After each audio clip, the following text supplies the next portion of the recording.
오늘 우리에게 주신 하나님의 말씀 보도록 하겠습니다. 사사기 20장 12절로 23절 말씀입니다. 생명샘과 11월 5일 화요일 말씀, 이스라엘의 내전 함께 읽겠습니다.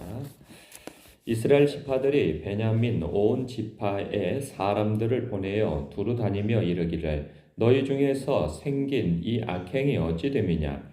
그런즉 이제 기브아 사람들 곧 그 불량배들을 우리에게 넘겨주어서 우리가 그들을 죽여 이스라엘 중에서 악을 제거하여 버리게 하라. 버리게 하라 하나 베냐민 자손이 그들의 형제 이스라엘 자손의 말을 듣지 아니하고 도리어 성읍들로부터 기브아에 모이고 나가서 이스라엘 자손과 싸우고자 하니라. 그때에 그 성읍들로부터 나온 베냐민 자손의 수는 칼을 빼는 자가 모두 2만 6천 명이요 그 외에 기브아 주민 중 택한 자가 700명인데 이 모든 백성 중에서 택한 700명은 다 왼손잡이라 물매로 돌을 던지면 조금도 틀림이 없는 자들이더라. 베냐민 자손 외에 이스라엘 사람으로서 칼을 빼는 자의 수는 40만 명이니 다 전사라. 이스라엘 자손이 일어나 베델에 올라가서 하나님께 여쭈어 이르되 우리 중에 누가 먼저 올라가서 베냐민 자손과 싸우리이까 하니 여호와께서 말씀하시되 유다가 먼저 갈지니라 하시니라. 이스라엘 자손이 아침에 일어나 기브아를 대하여 진을 치니라. 이스라엘 사람이 나가 베냐민과 싸우려고 전열을 갖추고 기브아에서 그들과 싸우고자 하매 베냐민 자손이 기브아에서 나와서 당일에 이스라엘 사람 2만 2천 명을 땅에 엎드렸으나 이스라엘 사람들이 스스로 용기를 내어 첫날 전열을 갖추었던 곳에서 다시 전열을 갖추니라. 이스라엘 자손이 올라가 여호와 앞에서 저물도록 울며 여호와께 여쭈어 이르되 내가 다시 나아가서 내 형제 베냐민 자손과 싸우리이까 하니 여호와께서 말씀하시되 올라가서 치라 하시니라. 아멘. 참 안타까운 상황이죠. 이렇게 그 집약된 힘으로 이 가나안을 점령했더라면 얼마나 좋았을까 하는 생각이 듭니다. 가나안을 점령해 나아갈 때에는 각계 전투로 해 나갔거든요. 이제 기업으로 물려받은 땅들을 이제 각자 이 전투에 임해서 그것을 차지할 때 믿음이 없어서 싸우지 않기도 했고 또한 이제 안주하는 마음 때문에 싸움을 멈추기도 한 것 때문에 두고두고 그 영향을 받아 이 우상의 영향을 받아 이 이스라엘 백성이 어려움을 겪었단 말이죠. 하나님 앞에 크게 징계도 받고 말이죠. 그래서 애초에 시작 단계에서 자신들이 힘이 없었다면 연합을 하여서 이렇게 연합을 하여서 싸웠으면 얼마나 좋았을까 싶습니다. 그러니까 전 그런 생각이 들어요.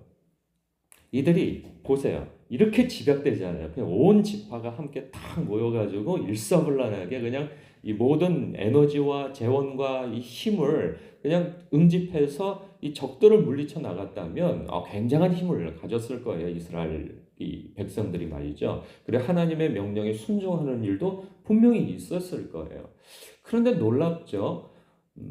이 적개심과 두려움으로 이 뭉친 그 힘은 또 엄청나요. 그러니까 자기들끼리 이렇게 싸우는 데 있어서는 이 열심을 낸단 말이죠. 저도 참 안타깝습니다. 이 크게 보면 오늘날 우리 이 한국 기독교 내에서도 우파와 또 좌파가 나눠서 이렇게 서로 싸우게 되어지고 그냥 서로 헐뜯고 비방하고 적개심을 드러내고 하면 사람들의 마음이 어디에 잘 이끌리는가? 사랑과 포용과 용납 이런 것보다는 이 적개심, 두려움, 분노 이런 것을 조장할 때 사람들의 마음이 더 잘 움직입니다. 그걸 선동이라고 하죠.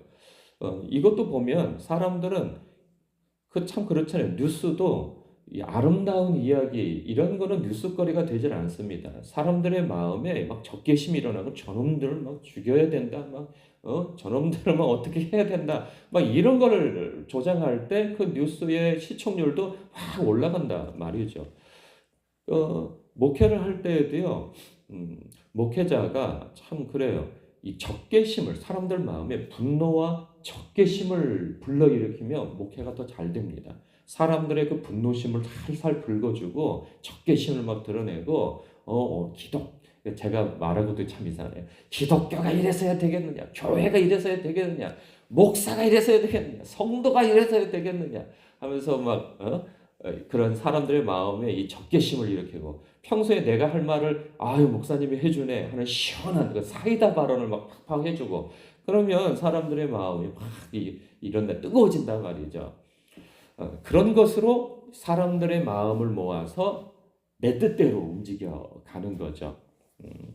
이런 것들이 참 안타깝다는 생각이 듭니다. 하나님께서 서로 싸우라 명하셨습니까? 서로 싸우라 말씀하신 적이 있습니까? 없어요.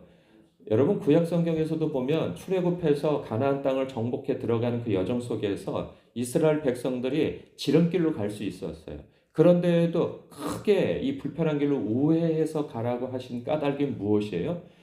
그 에돔과 그 모압과 암몬, 이 땅들이 중간중간에 있었단 말이죠. 가나안 땅 들어가는 여정 속에. 그런데 그들을 그냥 질러가면 그냥 쉽게 갈 수 있었어요.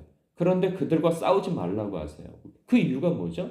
그들은 우상 숭배도 했어요. 그럼에도 불구하고 그들과 싸우지 말라고 하신 이유는 뭐냐면 너희들 형제 나라라는 거예요. 에돔은 야곱의 형님의 그 민족이고, 또 이 모압과 암몬은 아브라함의 조카 롯의 그 후손들이란 말이죠. 그렇기 때문에 하나님께서 그들에게도 복을 주신다 말씀하셨기 때문에 그들과 혈통상으로는 형제이기 때문에 그들과 싸우지 말라고 하시거든요. 그들이 이뻐서 그런 게 아니에요. 너희들의 형제이기 때문에 싸우지 말라. 너희들에게 크게 해를 끼치고 덤벼들기 전에는 싸우지 말라 하셨단 말이죠. 그런데 그들이 싸웁니다.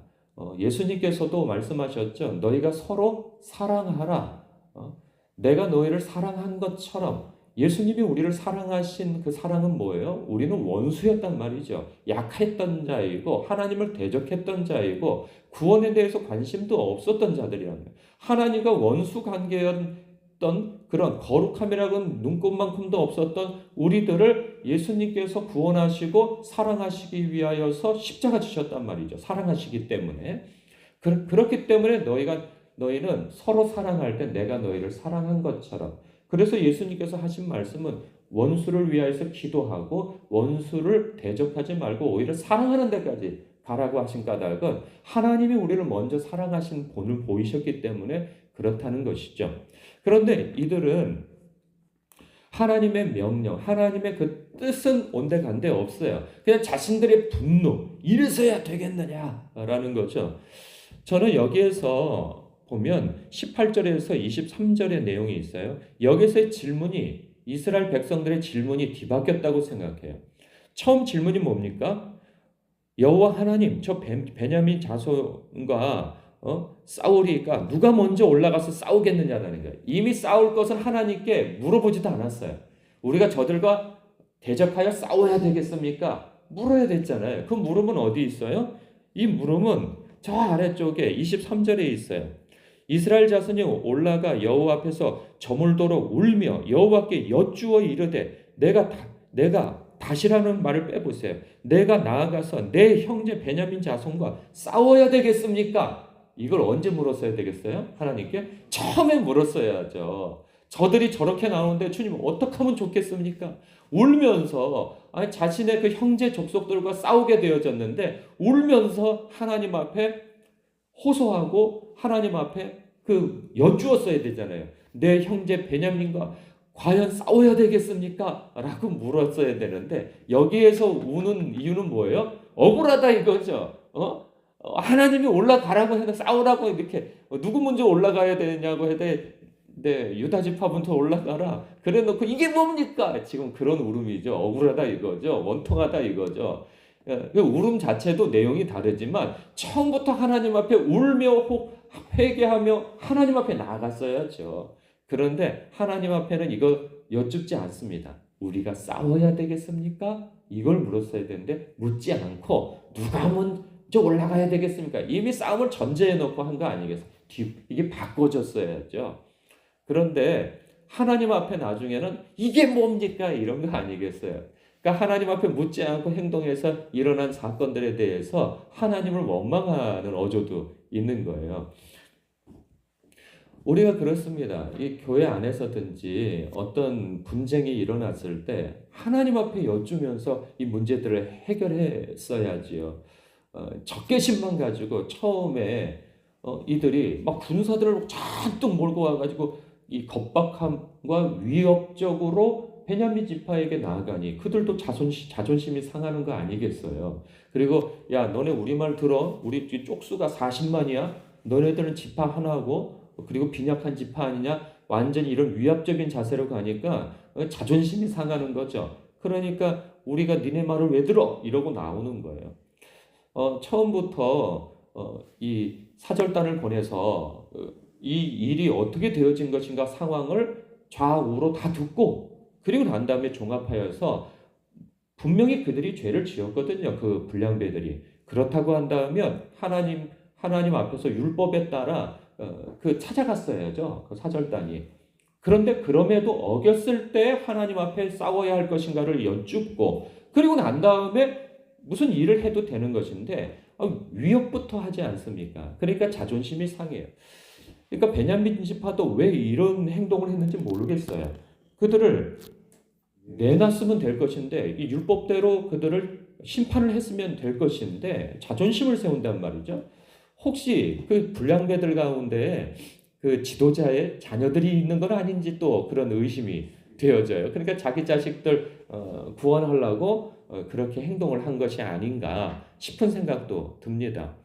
어찌됐든 이렇게 자존심을 세우다가 그냥 멸족이 되다시피 하죠. 나중에.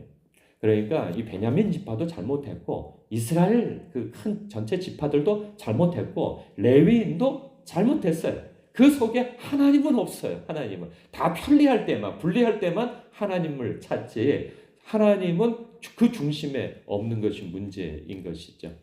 여러분 우리가 이거 문제가 터지고 난 다음에는 그런 습관이 나오지 않습니다. 우리가 범사에 하나님의 선하시고 기쁘시고 온전하신 뜻이 무엇인가를 늘 여쭙는 훈련이 연습이 되어 있어야 돼요. 일상 가운데.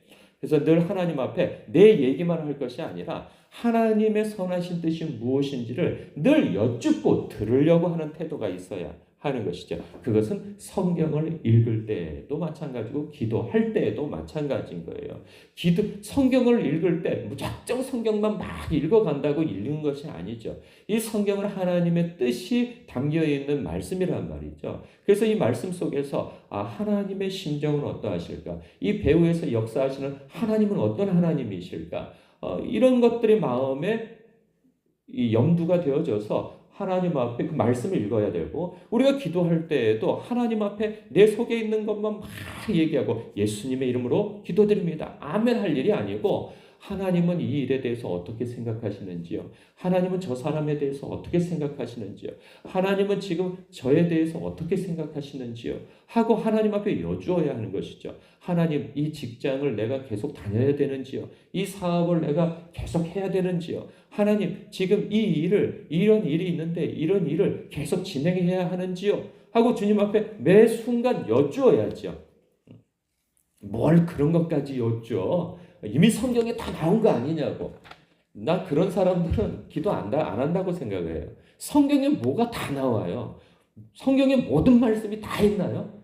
그렇지 않아요. 우리의 구원에 관련되어진 그 말씀이 중심적으로 있는 것이지 그 성경에 우리의 생활상의 모든 것이 다 있는 것이 아니란 말이죠. 성령님께 여쭈어야 돼요. 그러면 성령님께서 우리에게 응답 주시는 방법이 무엇이냐? 우리가 읽는 성경, 우리가 듣는 말씀을 통하여서도 응답을 주시는 것이죠. 그리고 이것이 좌이니, 이것이 우이니, 이것이 정로이니, 이것으로 가라. 좌로나 우로나 치우치지 말고 이렇게 가라 하신 그런 하나님의 뜻도 우리에게 말씀해 주신다 말이죠. 그러니 우리가 늘 하나님 앞에 듣는 태도가 준비되어져야 한다 하는 것입니다. 오늘도 여러분 말씀을 묵상하실 때 그리고 기도하실 때 하나님의 선하시고 기쁘시고 온전하신 뜻이 무엇일까 하며 늘 들으려고 하는 그런 묵상과 기도가 되시길 주님의 이름으로 축복합니다. 기도하겠습니다.